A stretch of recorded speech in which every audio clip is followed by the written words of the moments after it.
Hey guys, welcome back to another impressions video, and today I'm here to talk about, as you can see here, Yoshi's Woolly World for the Nintendo Wii U, one of the latest games released for the system. And as you can see here, obviously I have the amiibo version of the game that came with this very charming green Yoshi amiibo, pretty nice looking.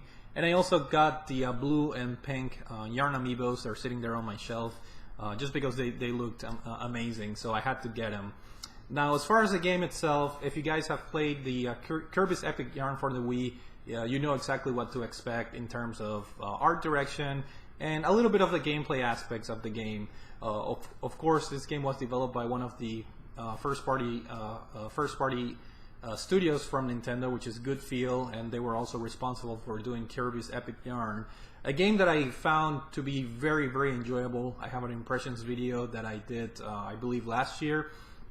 And I had a lot of positive things to say about Kirby's Epic Yarn, despite the fact that it was very, very easy. It's one of the easiest games that I ever played in my life. And here, with Yoshi's Woolly World, don't judge a book by its cover. The game may look very cute, very charming, very adorable, but this game can get brutally difficult, especially if you're trying to go for 100%, which I haven't done yet. And but even if you don't go for 100%, I found some of the later levels to be very, very challenging, to the point where I was questioning myself. You know, how can a younger kid will be able to beat some of these levels? Because the game does get very, very tough and challenging towards the end. And if you're trying to go for collectibles, then forget about it. The difficulty in this game shoots up, and when you unlock the secret levels that are supposed to be pretty hard, I haven't unlocked any of them because I haven't collected 100% of the items in each world. But I will definitely do that now because I had a blast with this game. This is a very worthy, I guess, follower to the classic that is Yoshi's Island for the Super Nintendo. That game was released in 1995. It's one of my favorite platformers of all time. It's one of the most highly acclaimed platformers of all time, and with a good reason. When Yoshi's Island came out in 1995, it was just a groundbreaking platforming game with great level design. The levels were longer, the collectibles were introduced, and of course you had, you controlled Yoshi for the first time. You had the aiming and shooting the eggs function or gameplay aspect to it. So it was a very fun, very great looking game that still holds up graphically to this day, thanks to its unique or almost like crayon type of look. So Yoshi's Island was a fantastic masterpiece, and the following games that came out starring Yoshi were not as good.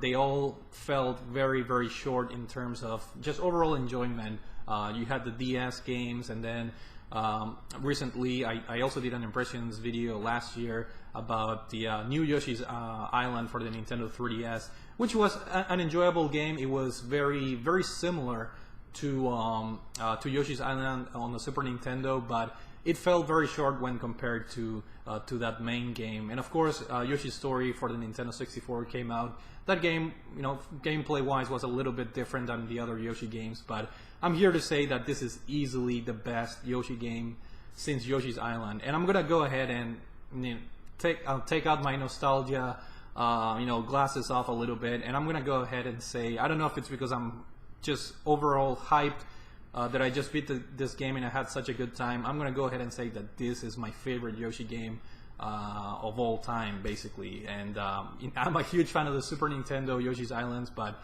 I had a fantastic time with this game. And it's a combination of several factors.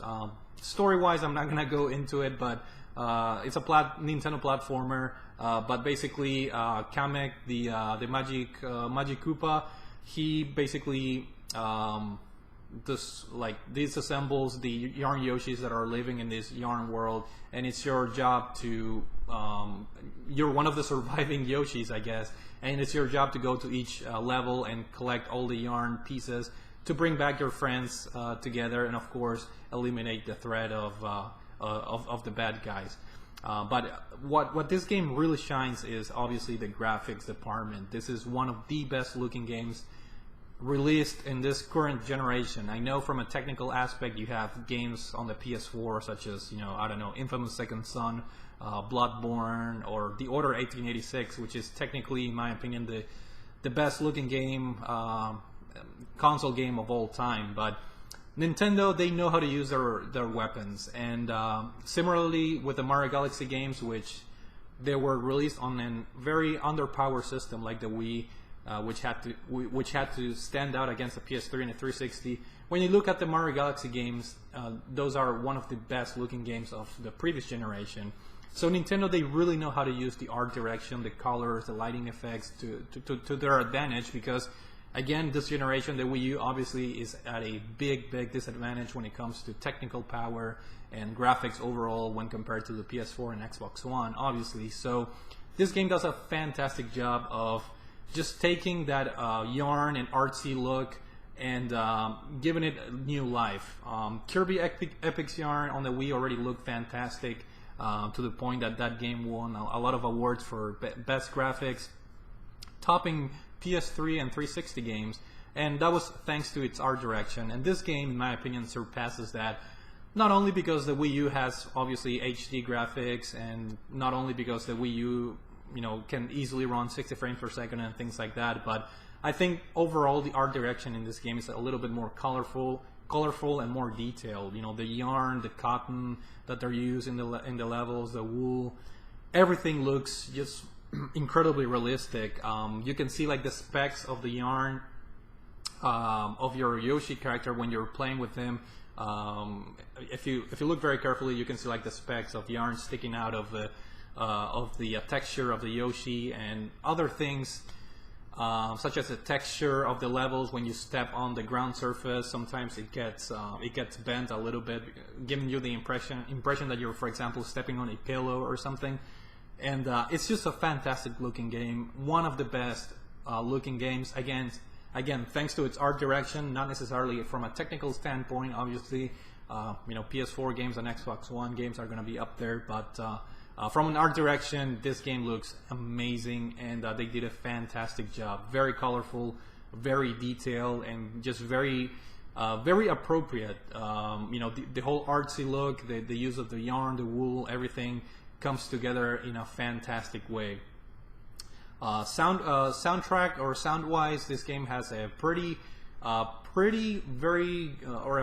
good soundtrack, which is comparable to that of Kirby's Epic Yarn. I'm not really sure who was the composer for this game, but the tunes are very similar in terms of just the overall music composition. They're very similar to the Kirby Epic Yarn soundtrack in terms of sounds and things like that. So I wouldn't be surprised if whoever worked on that game also worked on Yoshi's Woolly World. So fantastic soundtrack. And now, of course, let's focus on the gameplay, which is the number one thing here for platforming games. And I can gladly say that this game does a fantastic job of being just a fun game to play overall. The physics are spot on.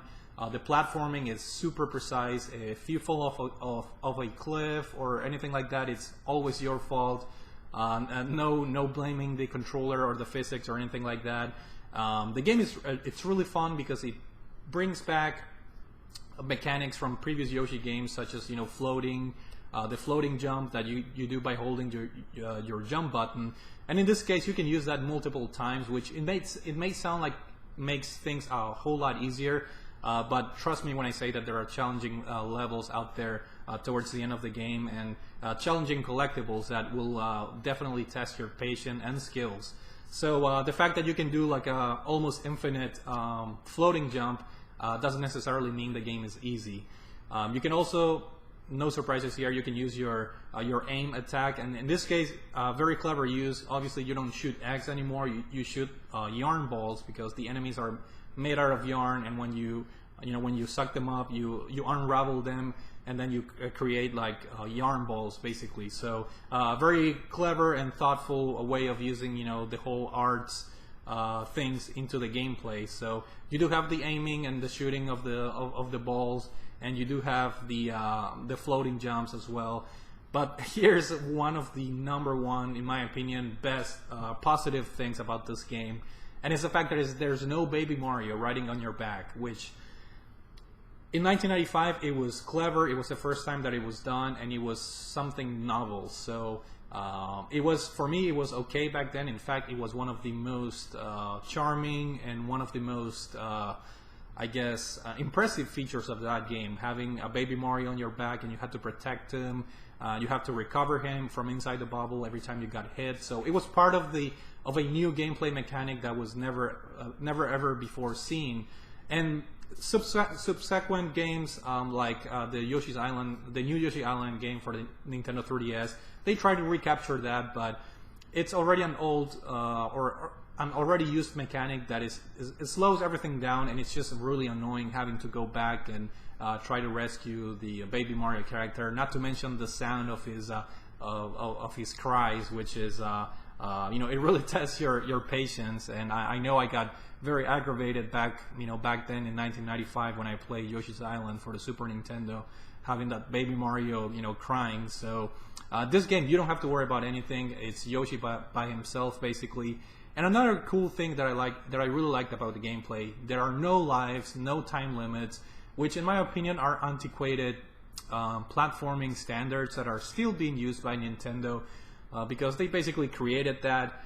And again, those were mechanics and features that made sense back in the day, having a time limit, having a number of lives and things like that, and they still keep that tradition with the newer games like the new Super Mario Brothers series.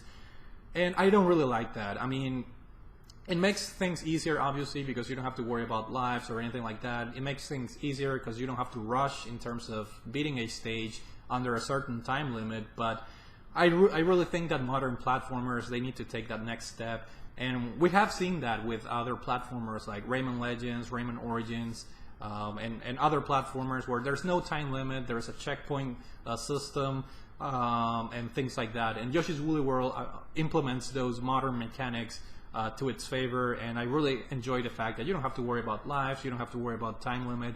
That was very enjoyable in my opinion. So overall, again, the game focuses a little bit on collectibles, and one cool thing is that it's way more forgiving than Yoshi's Island on the Super Nintendo. I believe, if my memory serves right, in that game you had to get all the collectibles in one run, and it was obviously extremely hard to get all of them, and if you didn't get one on another, you had to repeat the level and go at it again. Whereas in Yoshi's Woolly World, it's very, very well done. If you finish the level, let's say with 3 flowers out of 5, those 3 flowers are saved. So all you have to do is go back and replay the level and get the 2 missing flowers, and that's it. So there are collectibles. You have the flowers, which if you collect all of them in each world, I believe they help you unlock a secret level. And then you have 5 pieces of special yarn that if you collect all 5, you unlock a new Yoshi skin or costume, which is pretty cool because all of the costumes are themed around the level. And there's also an award for finishing the level, which your life meter full, which is another thing that I really enjoyed about this game.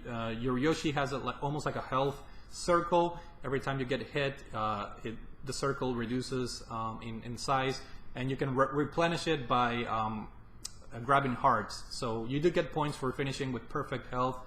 And that's another part of being a completionist in this game, trying to finish without getting hit. It's really cool. And one thing that I really want to stress out as far as the level design, this game has a fantastic level design because it follows the steps of Super Mario 3D World in the sense that the levels are fresh. There's always some kind of new mechanic being introduced in each level. From the backgrounds, from the aesthetic presentation, the levels are very varied. You know, the backgrounds, the colors, the themes in the levels, and of course the type of gameplay that is being introduced.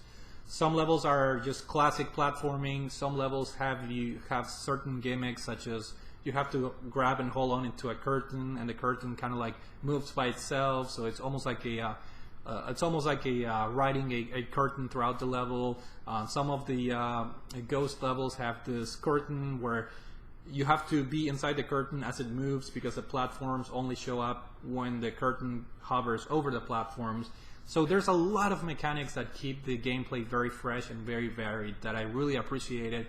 And it reminded me of Super Mario 3D World for the Wii U, which is another fantastic game that in my opinion, has a level design 10 out of 10. And Yoshi's Woolly World follows that same those same footsteps. There's always something new being introduced, and a lot of things that are coming back from previous games, such as Pookie, the dog, or the fact that you can transform your Yoshi into like a vehicle or a plane, or there are like shmup sections. You can transform Yoshi into like a small plane that shoots, which were present in previous Yoshi's game, where you could transform into a helicopter and things like that. So those segments are back, and they give the gameplay variety, and it keeps things fresh, which is certainly a plus on my book. So overall, guys, I don't know if it's the hype because I just finished the game. I do plan on going back to this, but I really think this is the best Yoshi game ever released. And mind you, I do love Yoshi's Island for the Super Nintendo. It's one of my favorite games of all time, but I truly think this game takes what that game created and improves it to a whole new level where there's less frustration, but it keeps things fresh, and there's also a challenge present for those that are seeking a good challenge. So overall, Yoshi's Woolly World, if you guys like platforming games, definitely pick this up for the Nintendo Wii U because it's a fantastic game. So that's it for now. Hopefully you guys enjoyed the video. Thank you for watching, and I will see you all later.